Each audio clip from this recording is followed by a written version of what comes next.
depois que tudo isso acabar? Onde é que você vai parar?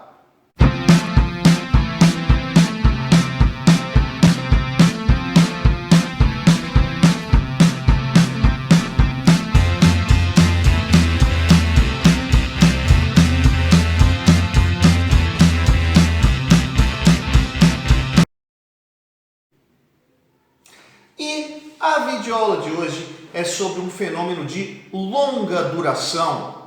Eu já falei sobre isso aqui em outros vídeos, mas como está meio perdido dentro do canal, eu tenho um monte de vídeo aqui, deixa eu fazer um breve resumo para você. O que é um fenômeno de longa duração? Bom, dentro de história, a gente trabalha com fenômenos de curta, média e longa duração. Os fenômenos de curta duração a gente chama de evento. Então, evento é uma ocorrência histórica que é dotada de um determinado significado, né, e que traduz uma forma de pensar e de agir, né, dentro de um determinado momento histórico. Né. Quando a gente está falando de conjuntura, está falando do conjunto, né, de eventos, mas não simplesmente uma somatória, porque na verdade o processo é o inverso.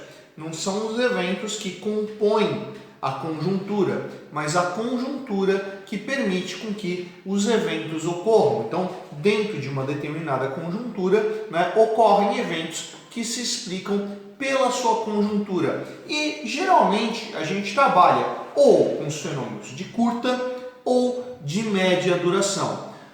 Os fenômenos de longa duração dificilmente são trabalhados ali porque eles envolvem uma organização um pouco mais ampla e que é mais complicado de trabalhar, mas hoje eu resolvi encarar esse desafio aí e vamos falar sobre um fenômeno de longa duração. Bom, primeiro eu vou ambientar vocês do porquê que eu resolvi fazer essa videoaula hoje, né? Eu fui inspirado aí pelo que está acontecendo agora, né, que é um evento, né, que é a crise da saúde que está acontecendo no mundo aí, né, por causa dessa pandemia que a gente está vivendo. Né? E no Equador, não sei se vocês estão acompanhando, não sei em que momento vocês estão vendo o vídeo também, isso pode ter passado aí no tempo, e você tem um lapso aí de memória, mas no Equador, né, nesse momento aqui, né,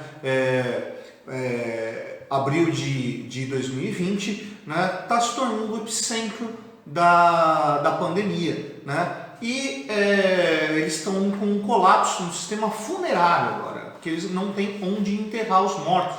Os mortos estão sendo jogados na rua, queimados na rua, né? Você não tem o que fazer com eles, né? Então, hoje eu vou falar sobre isso, o que se faz com mortos, né? O que é a ideia de cemitério, né? Esse espaço destinado a depositar os corpos dos mortos. Bom, vamos lá então. É importante a gente parar para pensar que enterrar os mortos, ou cremá-los, ou fazer qualquer rito que envolva a desconexão com aquele ente que morreu, né, é algo puramente humano. Né? Se você observar as outras espécies animais que convivem com a gente na Terra hoje, nenhuma delas tem um rito de desligamento daquele ente que morreu. O que não quer dizer que eles não sentem. Né? Se você aí já teve a oportunidade de criar animais, você sabe do que eu estou falando. Né? Morre um indivíduo ali, né? Os outros indivíduos ficam tristes, sentem a falta,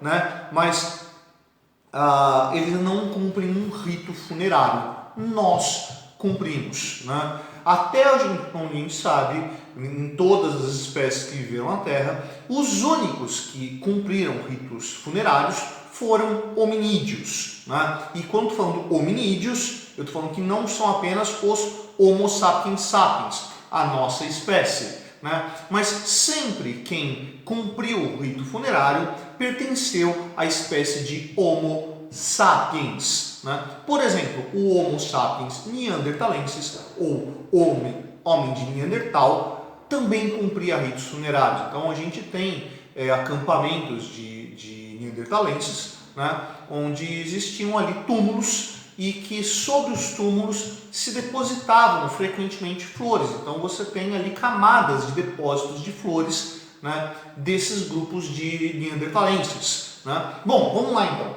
Coisa importante da gente pensar, né? Por que a gente enterra mortos? Por que a gente cumpre ritos funerários? A ideia de cumprir um rito funerário tem uma conexão direta com a construção de sistemas religiosos. Outra característica do Homo sapiens sapiens, né?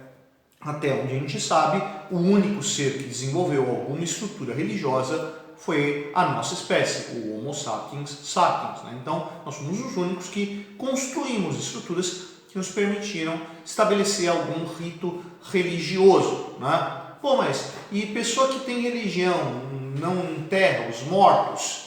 Enterra, mas aí você está falando de uma questão de uma tradição cultural, né? Até de questões legais, né? Então, assim, o rito de você se despedir daquele ente que esteve próximo passou a ser algo que ultrapassa a ideia de religião hoje. Mas, na sua origem, está ligado diretamente à relação religiosa. Volta ao exemplo que eu estava falando do Homo sapiens neanderthalensis, né, que enterrava os mortos e frequentemente colocava flores, né, como uma oferenda àquele ser. Vamos pensando, olha, o indivíduo morreu, né? Bom, como ele morreu, ele deixou de ter uma existência. Mas para aquele homem de Neandertal, né, existia alguma expressão de continuidade da existência daquele ser que morreu após a sua morte. Ou seja, na mentalidade desses grupos existia uma ideia de uma vida após a morte, que deveria ser reverenciada através desses ritos funerários. Não só no momento da despedida, mas estabelecendo uma memória daquele ente que um dia esteve no meio dos outros. Bom, então, o rito funerário, ele cumpre duas funções.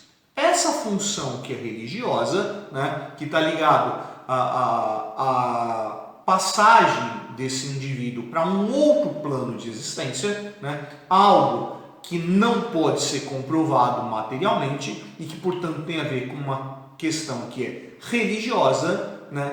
Ou seja, é uma visão metafísica do mundo, não uma visão física do mundo. Então, a primeira ação que a gente está analisando é uma visão que é religiosa.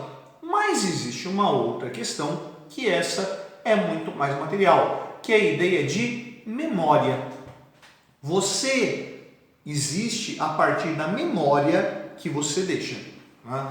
Você, uma hora vai deixar de existir, uma hora você vai morrer, né? Como todos os outros indivíduos, né? E na hora que você morrer, o que vai sobrar de você? O que vai sobrar é a memória que você deixou. É como você afetou as pessoas que estão à sua volta em vida. Ou seja, enquanto se lembrarem de você, você continua tendo uma existência nesse meio social onde você viveu, com as pessoas com que você conviveu. Essa permanência em vida a gente consegue detectar, é o que a gente chama de memória. Agora, a existência num outro plano, essa é religiosa. Bom, vamos lá então. Então, desde antes da civilização, a gente já tinha ritos funerários, a gente já tinha o hábito de enterrar os mortos e cumprir ali algum tipo de ritual. Porque se enterrar ou cremar ou fazer qualquer coisa com o corpo não fosse importante, o que a gente faria com o corpo? Abandonaria, viriam animais, devorariam aquele cadáver, né? E só o que sobraria seria uma pilha de ossos, como o que acontece com os outros seres vivos na Terra hoje, né? Mas nós não, nós vamos lá e preservamos isso. Vê, antes mesmo do Neolítico, você já tem esse hábito de preservar o corpo. Então, o corpo não deve ser contaminado, não deve ser, não deve se tornar impuro, né? Não deve sofrer qualquer tipo de ataque. Então, você vai lá e enterra, crema, dá uma passagem para esse corpo. Um exemplo que a gente tem disso aí, aqui no Brasil mesmo, são os povos do Sambaqui, né? Ou seja, aquelas construções que a gente tem aqui no litoral sul do Brasil, ali, partindo daqui de São Paulo, indo até, né, Santa Catarina, você encontra ali ocupações de povos dos sambaquis, né, que os sambaquis eram elevações feitas de conchas, né, que serviam de revestimento, separando o solo, né, da terra fria de quem vivia ali, e dentro dessas camadas diversas de conchas você encontra ali corpos enterrados. Então, desde antes da gente estar falando de civilização, quando a gente está falando ainda de pré-história, você encontra grupos com ritos funerários. A partir do momento que a gente entra na civilização, você começou a construir espaços que são próprios para esses indivíduos, né? Alguns deles bastante valorizados. Por exemplo, quando você vai olhar ali para o Egito, né, você vai encontrar lá o Vale dos Reis. O Vale dos Reis era um cemitério para todo mundo? Não, óbvio que não. O Vale dos Reis não tem esse nome à toa. É um espaço para se enterrar os reis, os faraós. Tanto que próximo do Vale dos Reis você tem o Vale das Rainhas, né? E você encontrava ali uma outra estrutura que a gente não tem ali um nome próprio para isso dentro do Egito, mas que vai se utilizar um termo que foi construído pelos gregos, que é chamada necrópole, né? Pega o nome, necrópole, né? A terminação da palavra necrópole é a palavra polis. Polis é a cidade grega. Tá? Vê, em toda polis grega, você encontrava o espaço do convívio, a polis, um campo elevado, chamado de acrópolis, acro, alto, a cidade alta. A acrópolis era o espaço do contato com os deuses, né? Então, se selecionava uma elevação no território e definia, ali será a acrópolis. E se não tiver elevação nenhuma, nós construímos uma elevação artificial, né? Então você vai lá, eleva esse espaço e vai lá e coloca os templos. E saindo da muralha da cidade, você encontrava a necrópole, né? O espaço dos mortos, a cidade dos mortos. Então, dentro do espaço do convívio das pessoas, existia uma zona separada chamada de necrópolis, onde as pessoas frequentavam, né? Não apenas no momento de entregar os corpos dos mortos, mas para voltar lá e recuperar a memória, né? Aliás, memória tem a ver com o rito funerário dos gregos, que se liga ao rio Éfige, que era o rio que separava o mundo dos vivos do mundo dos mortos. O rito de passagem, né, que passa pelo rio, que limpa a memória, olha a importância da ideia da memória ali, faz com que o morto, quando ele chegue à morada dos mortos, ele esqueça do seu contato com os vivos, para que a vida pós-morte possa ser mais tolerável, né? Essa ideia de atravessar o rio que passa, o rio que limpa, o rio que elimina a memória, você vai encontrar isso aí também com os egípcios. Tanto os gregos como os egípcios tinham em suas mitologias os barqueiros dos mortos. No caso dos gregos, né, o barqueiro Caronte; no caso dos egípcios, o barqueiro Anubis, né? E os dois tinham o mesmo rito de pagar o barqueiro. Então, tanto no Egito quanto na Grécia, quando se enterrava alguém, se colocava uma moeda na boca do cadáver, para que quando o cadáver encontrasse o barqueiro, pudesse pegar a moeda e pagar o barqueiro. Vê, olha a importância da ideia da moeda, né? Ninguém que está morrendo vai ter tempo de vasculhar os bolsos, pegar uma moeda e colocar dentro da boca. Você está preocupado em se salvar. Quem é que vai colocar a moeda dentro da boca? Alguém que se preocupa com você. Alguém que tem apreço pela sua memória, né? Ou seja, a vida acabava sendo guiada na relação que essa pessoa estabelecia com os vivos, com os seus convivas, para que eles pudessem cuidar do seu corpo para quando ele fosse passar para o mundo dos mortos, e aí atravessasse o rio e chegasse nesse reino dos mortos. Vê, essa relação que se estabelece entre os vivos é o que vai ditar qual vai ser o destino dessa alma quando ela passasse para o reino dos mortos. Vê que a ideia de como o meu corpo será tratado e como eu trato as pessoas enquanto ainda estou vivo é intimamente conectado. Essa intimidade entre o mundo dos vivos e o mundo dos mortos vai encontrar um reflexo em tempos posteriores. Quando você for olhar, por exemplo, lá na Idade Média, né? Então estamos até pulando Roma aqui, né? Não vai adiantar a gente ficar pegando culto por culto desses ritos antigos. Né? Vamos adiantando dentro do tempo, já que está falando de uma estrutura muito maior. Quando você vai chegar lá na Idade Média, você tem uma cultura que é cristã, né? Bom, dentro do cristianismo, um espaço sagrado importantíssimo que existe é o espaço do templo, né? O espaço da igreja. Originalmente, a igreja não era simplesmente o espaço do contato com a divindade, mas também era o cemitério. No francês arcaico, né, até o século IX, a palavra que definia cemitério e a palavra que definia igreja era a mesma, eclésia, né? Igreja, eclésia, né? Cemitério e igreja era a mesma coisa. Por quê? Os corpos eram enterrados no piso da igreja. Aliás, quanto mais próximo o corpo tivesse do altar, mais importante aquela pessoa era para a comunidade. Então, muitas pessoas importantes, nobres, né, mandavam construir igrejas com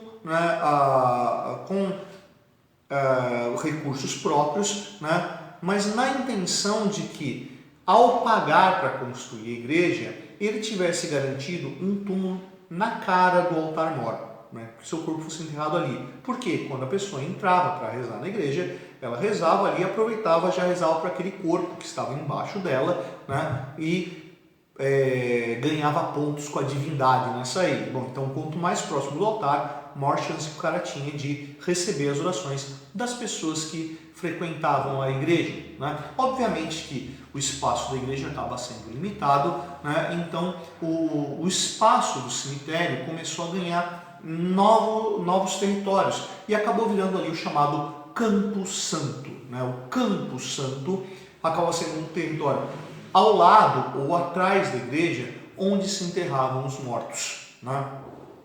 Esse espaço do Campo Santo também era delimitado. Né? Essa delimitação tem a ver diretamente com essa relação que a gente estava falando da necrópole grega. Né? Você tem o espaço dos mortos. Ah, então era um espaço isolado? Não. Né? Durante boa parte da Idade Média, o cemitério era um grande espaço de convívio. Era extremamente comum que as pessoas usassem o cemitério como um espaço de lazer, onde o cara ia lá, fazia um piquenique, brincava com as crianças, né? Onde ele fazia comércio, montava sua banca e até algumas pessoas moravam dentro do cemitério. Né?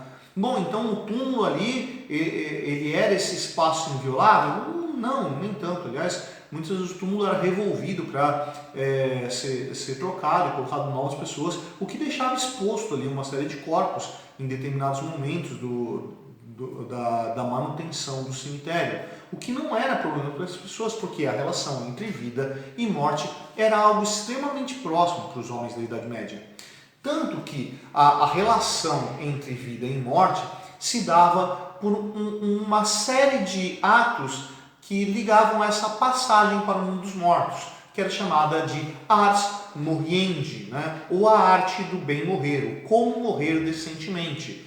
E, geralmente, quando a pessoa morria, né, a melhor morte possível que se tinha era morrer em casa, no leito de morte. Por quê? Estando em casa, se tinha contato com os seus convivas. E nesse contato com os convivas, você poderia ali se livrar dos seus pecados, né? Você chamar um padre, fazer uma confissão, você se desprender daquilo que te prendia à terra. Então você já começa a falar, olha, vem cá, meu filho mais velho, para você vai ficar essa parte maior da minha herança, né? Junto com essa herança você vai receber tal valor que vai servir para você usar como dote para sua irmã, tanto para essa irmã, tanto para outra irmã, né? Então arrume bom casamento para ela, né? Ó, meu segundo filho, a você eu vou te deixar um cavalo, vou te deixar uma armadura, né? Sirva o seu irmão como cavaleiro, seja lá o que for, né? Então, nessa relação ali, onde o cara poderia se desprender dos elementos que o ligavam à vida, né, ele conseguia ter uma passagem muito melhor. Tanto que um grande temor que os homens da Idade Média tinham era o temor de morrer repentinamente, né, morrer num acidente, morrer afogado, né, onde ele não poderia fazer essa transição tranquilamente, né? Então, era essencial que antes da morte ele se livrasse de tudo aquilo que o prendia à vida. Nem todos os povos pensavam dessa forma de desprender daquilo que se conectava à vida. Quando você vai pegar no comecinho da Idade Média, inclusive, né, um povo que demorou um pouco mais para ser cristianizado, porque estava isolado lá no norte, que eram os vikings, tinha uma outra relação, né? Quando o sujeito morria, o que acontecia? Você colocava o corpo, o cara não era enterrado, né? Bom, até tem cemitérios, mas a forma clássica que tinha era o quê? Você colocar o corpo dentro de um barco, você queima o barco com o barco indo mar adentro ou rio adentro. Dentro do barco estava o quê? Estavam coisas que pertenciam ao morto, né?